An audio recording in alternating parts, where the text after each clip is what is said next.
Assalamualaikum warahmatullahi wabarakatuh. Selamat siang. Selamat siang, salam sejahtera bagi kita semua. Bismillahirrahmanirrahim. Yang saya hormati para anggota,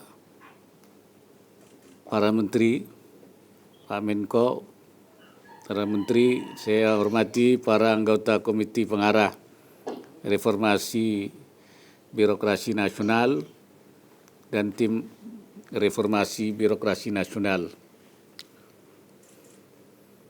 Yang saya hormati para anggota tim independen serta tim penjamin kualitas reformasi birokrasi nasional. Para undangan yang berbahagia. Pandemi COVID-19 yang terjadi saat ini menempatkan kita pada kondisi yang penuh tantangan. Wabah global ini tidak hanya menyebabkan krisis kesehatan masyarakat, tapi juga meluas kepada berbagai aspek kehidupan, bahkan menyangkut juga tata kelola pemerintahan. Namun demikian, di belakang cobaan tersebut ternyata juga memberikan hikmah yang baik. Salah satu di antaranya adalah dalam hal reformasi birokrasi.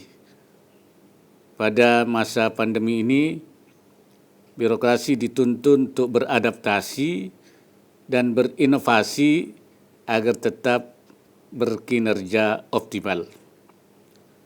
Sejak awal pandemi, ASN sudah dituntut untuk menyesuaikan dan melakukan cara kerja baru dengan menerapkan work from home, dengan tetap bekerja dari rumah secara produktif, hingga kemudian optimalisasi pemanfaatan teknologi informasi dan komunikasi menjadi satu keterhandalan. Baru dalam praktek tata kelola pemerintahan, maksud saya menjadi satu keterhandalan baru dalam praktek tata kelola pemerintahan. Ini adalah hal yang baik yang harus terus dilanjutkan. Percepatan penerapan birokrasi digital melalui sistem pemerintahan berbasis elektronik (SPBE) harus terus ditingkatkan. Birokrasi digital ini juga perlu didukung oleh kepemimpinan digital, SDM berwawasan digital, infrastruktur digital, serta aturan pendukungnya.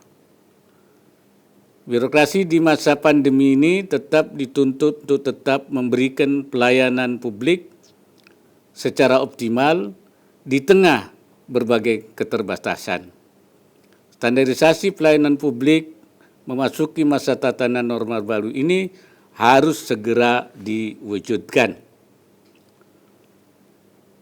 Keberhasilan pelaksanaan reformasi birokrasi tentunya juga harus didukung oleh profesionalisme aparatur yang diwujudkan melalui sistem manajemen ASN yang baik. Oleh karena itu perlu dirumuskan bagaimana formulasi tata kelola ASN yang profesional itu. Membentuk ASN yang unggul dan paripurna, selain profesional juga harus ditunjang dengan integritas yang tinggi, akuntabel, anti korupsi, dan sikap mental wawasan kebangsaan yang luas. Hal ini untuk memperkuat posisi ASN sebagai role model masyarakat, agen perubahan, dan penjaga NKRI.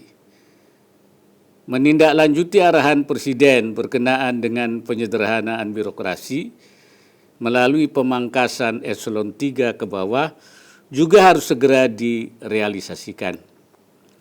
Perlu persepsi yang sama antara pimpinan kementerian, lembaga, dan pemerintahan daerah terkait hal tersebut.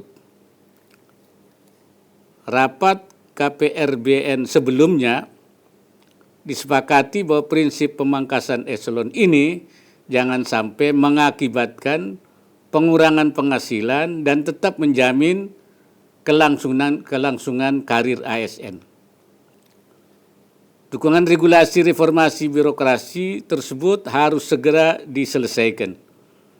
untuk memberikan payung hukum realisasinya, utamanya yang berkenaan dengan jaminan kesamaan penghasilan yang diterima dan kepastian pola karir ASN yang dialihkan. Rapat KPRBN hari ini akan ditentukan langkah-langkah percepatan reformasi birokrasi pada jangka pendek dan jangka menengah.